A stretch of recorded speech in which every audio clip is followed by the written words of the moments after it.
And then another really popular business was the Kona Coffee, and we got to go to the factory, and which was really interesting. We got to talk to the people that own the factory, and we got to like taste the different coffee samples.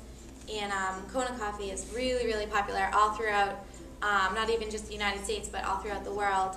And the weather and location in Hawaii are the two major reasons why it's such a successful business and why it can be mass-produced.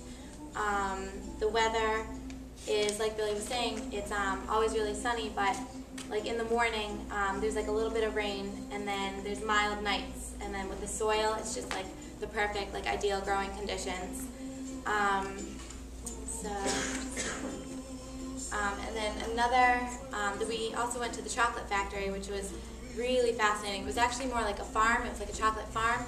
And so when we got there, we met the owners right away, and they were a couple. They had lived in North Carolina. They had lived in the United States their whole life, and then they decided to make the move to Hawaii and get involved in the chocolate industry. So they had a beautiful house right on the property, and it was great. We got to tour the whole entire like property and see the process of how they actually make the chocolate. And we put some pictures up there, because it's actually like a fascinating process. I had no idea, but even like that right there is actually referred to as like the placenta, which is actually like kind of disgusting, but like you would never expect some of these things to like be put into making chocolate. So it was really fascinating. The people were so nice, answered all of our questions, and we got to have some samples of the chocolate, and it was delicious, and we bought some to bring for our families and friends.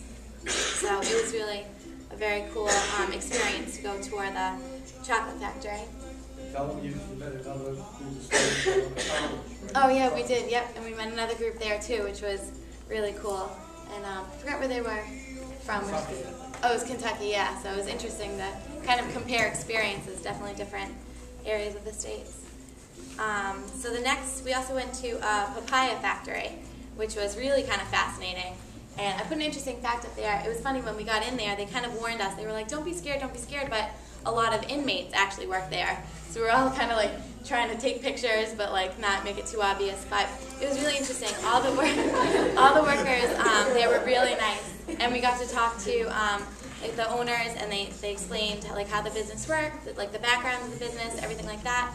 They had, we got to actually like put the papaya like on the actual like conveyor belt and like kind of be like a part of the process, which was really, really interesting. And we got to also taste the papaya, which I wasn't crazy about it. I know Dr. Moran really enjoys it, but we ate it to be polite, but it wasn't definitely our favorite fruit.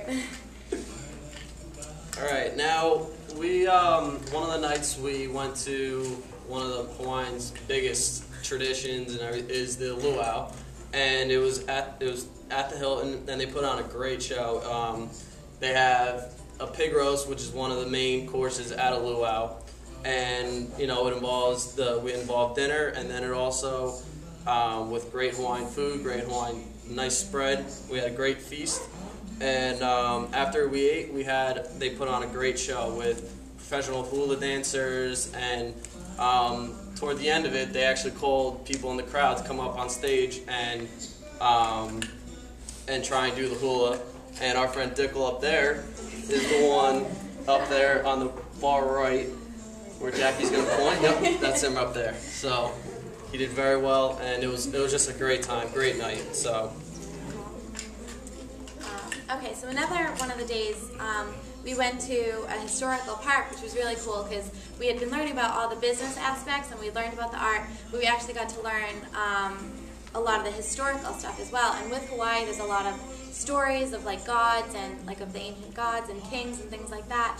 And so we got to tour this beautiful park, and our tour guide brought us along, and he told us so many like old historical stories that were absolutely fascinating. And one that stuck with us was there's a story about sharks, and how like years and years ago at feeding time, the sharks would come to the water, and still like years and years later, even though like this was like years past, the sharks would still come. So while we were there, like we weren't really even listening to the tour guide because we were like too busy looking for the sharks. But unfortunately, we didn't see any. Or it could be fortunately. But so he had really cool stories to share with us, and a lot of interesting things about the history and old stories of Hawaii. So it was really fascinating and cool experience. And then another thing that we got to do, which was really cool, is we all went on our own to do business interviews. So we met with a couple different businesses, whether it was restaurants or stores, and we asked them questions about how the economy has had an effect on them and their business.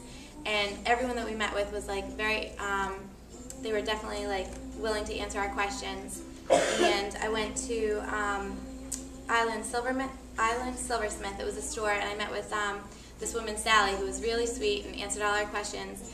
And she said that she's definitely seen a decrease in sales. The economy's definitely had an effect. She said a lot of people will still come in. There's still plenty of tourists. They'll come in, they'll look around, but there's a lot less purchases. No one's really buying. They're just kind of looking, which is kind of sad. But she said the business is still doing okay. It's just had a bit of a bump.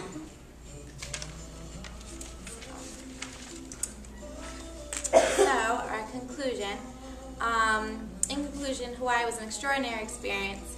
We were able to tour small businesses and learn how they relate to businesses on the mainland. It was fascinating to go on tours of factories and talk to owners that taught us about the business aspects of the companies. Overall, it was a fun educational trip that enabled us to expand our horizons. And I would just like to say that on our trips, we learned a lot, great knowledge of the companies and everything, but even when we weren't on the trips and we just had our downtime, hanging out by the pool and everything, we learned. The Hawaiian culture over there is so different from over here, and as much as we were fascinated to meet all the Hawaiians and what they do and everything, they were so fascinated to meet us because we're have such a different lifestyle than them, and they could just tell that we weren't from there and wanted to know all about us as much as we wanted to know about them. So it really was great, and I would like to thank Dr. Moran again for this opportunity. It really was like a once-in-a-lifetime thing. We all had a great time, and Learning experience. Doc made it happen, and it was very good. So thank you.